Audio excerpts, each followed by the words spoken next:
que je te bute, enculé! Et on donne ça! Une mine! Ici, sale enculé! Salaud! Vous vous souvenez de quelque chose, un petit détail?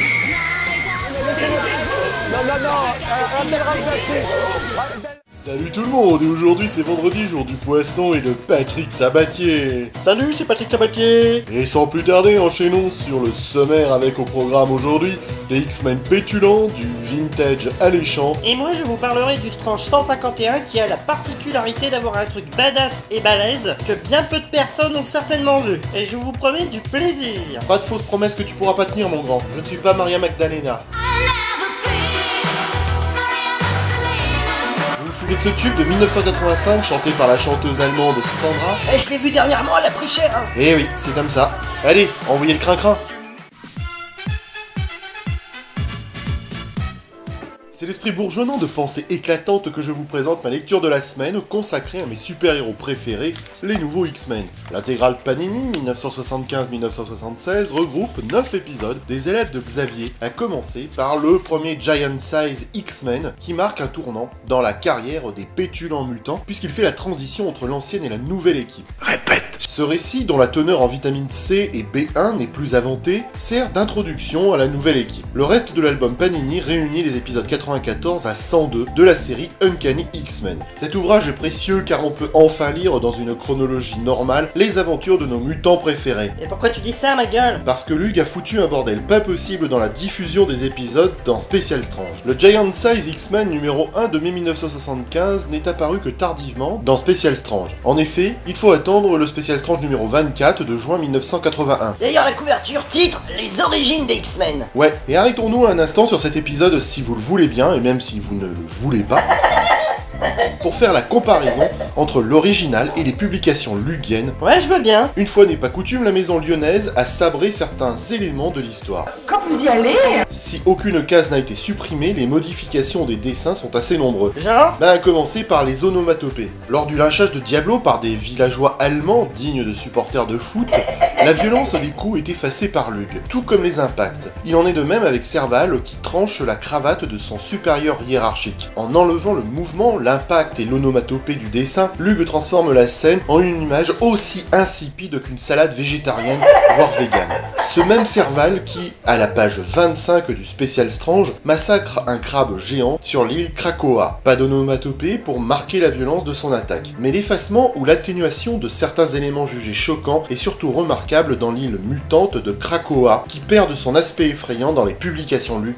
À la page 29, on enlève ses crocs et on les remplace par une sorte de trompe végétale à la Man-Things. Ça devient aussi élégant qu'une cicatrice de césarienne ratée. Et on te colle un cadre devant la gueule béante histoire de bien masquer une grande partie de son aspect. Ouais, et puis tout au long des pages, on diminue la longueur de ses dents pointues. Ici, vous avez la version originale, et là, la version de Lug. Ah ouais, c'est quand même plus court hein. Et là, c'est encore plus évident que dans la version originale. Ah ouais. Et ça continue encore et encore de case encore. C'est que le début, d'accord.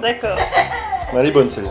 Jusqu'à ce plan large où les dents du mutant sont carrément coupées, et également sur ce dessin. Parfois, on colle une grosse bulle sur le visage, comme à la page 33. Bref, Lug a généreusement taillé dans le vif, comme à son habitude, pour éviter de se faire censurer. En revanche, certains épisodes jugés vraiment trop violents ont carrément été massacrés par Lug, à commencer par celui appelé La Nuit du Démon, tiré de l'Uncanny X-Men 96 de décembre 1975. Lug a été obligé de jongler avec des morceaux de cases pour composer les Special Strange numéro 7 et numéro 8 de mai et juin 1977. Quelle importance! C'est un véritable massacre. L'histoire opposant les X-Men au briseur d'âme Kierok était si violente que Lug a seulement gardé 3 pages de l'œuvre sur 18. Non. Si man. Et ce n'est pas tout, car la maison lyonnaise a dispatché ces 3 pages restantes dans les Special Strange 7 et 8. Ainsi, on se retrouve avec le Special Strange numéro 7 composé de l'Uncanny X-Men 95, plus une page de l'épisode 96 accolée maladroitement derrière la dernière page du numéro 95, où Épervier brûle dans les flammes du jet de Neferia. Les 2 autres pages de l'Uncanny X-Men numéro 96 sont foutus en pages 2 et 3 du Special Strange 8, qui publie l'épisode 97 de l'Uncanny X-Men. Pour faire simple, l'épisode des X-Men diffusé dans le Special Strange 8 commence avec l'épisode 97 en page 1, puis Lug a foutu 2 pages de l'épisode 96 en page 2 et 3, avant de reprendre le cours normal de l'épisode 97 à la page 4. Au final, les lecteurs de Lug n'ont jamais pu lire l'épisode 96 dans son intégralité, avec cette jolie face d'amour du démon Kierok. Quel déconneur chez Lug.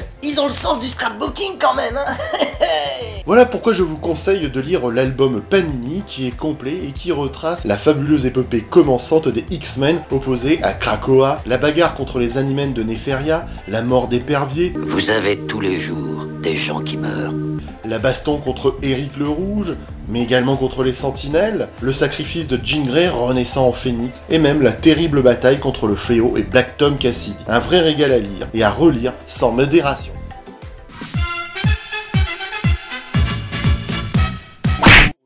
On enchaîne avec du pur vintage les enfants, puisque cette semaine j'ai dégoté au hasard 3 petites perles que j'ai envie de vous montrer avec cette générosité naturelle qui me caractérise. Le teint est portant beau, j'ai mis la main sur 3 stranges de l'ancien temps, à commencer par le strange 78 de juin 1976. On y retrouve le Captain Marvel complètement groggy allongé dans l'herbe grasse, tiré du Captain Marvel numéro 35 de novembre 74. Cet épisode fait suite à l'histoire où le Captain avait été contaminé par le gaz de nitro. Pour les jeunes viewers qui regardent cette émission, c'est l'épisode qui scelle le destin funeste du Captain, puisque intoxiqué par le gaz mortel, il développera le cancer qui le tuera quelques années plus tard. Bonjour l'ambiance, hein. Tiré de l'épisode 80 de Daredevil datant de 1971, le Diable Rouge rencontre le hibou sous les coups de crayon du talentueux Jen Collan.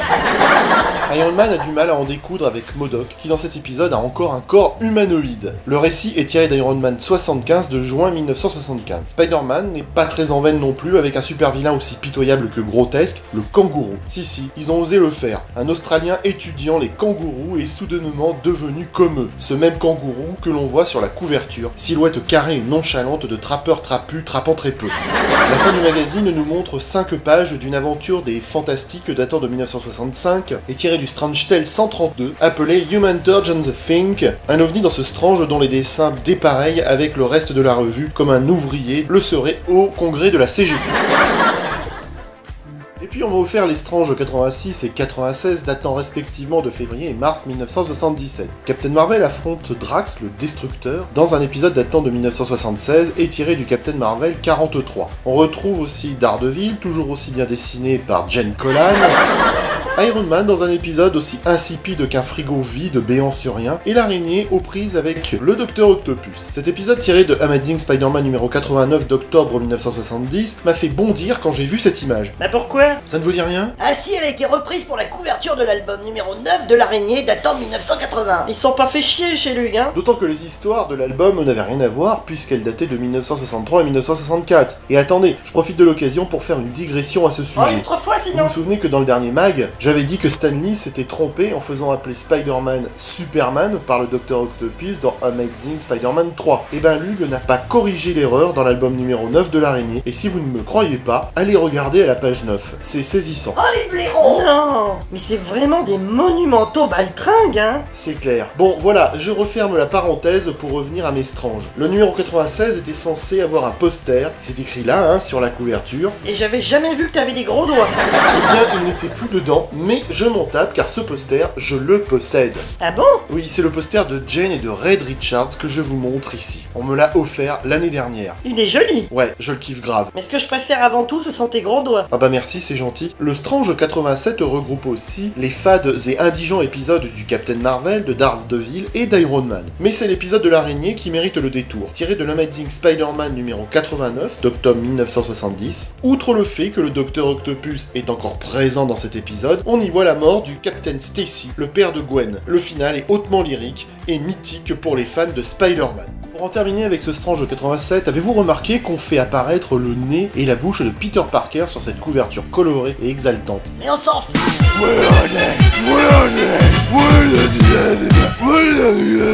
Et c'est l'heure du jeu, trouver le bug. La dernière fois, dans Trouver le bug, il fallait regarder cette image et trouver que le fauve porte des gants. Or, il n'en a jamais porté, ni avant ni après. Il suffit de tourner la page pour le constater. Bon, et alors cette semaine, trouvez la nouvelle erreur tirée du Fantastic Four numéro 152. C'est plus facile et vous pouvez vérifier par vous-même dans le Nova 62, où Lug n'a pas corrigé le bug en question. Ah ça y est, moi j'ai trouvé! Des baltringues, moi je vous dis, hein. Des baltringues. Et qu'est-ce que tu vas faire maintenant, connard? Toi, tu commences à me baver sur les rouleaux. Bon, alors moi pour finir, je voulais vous parler du Strange 151 qui est la particularité de... On n'a plus le temps les garçons, hein. Cette émission est maintenant terminée. Quoi? Mais c'est dégueulasse, j'avais préparé une analyse.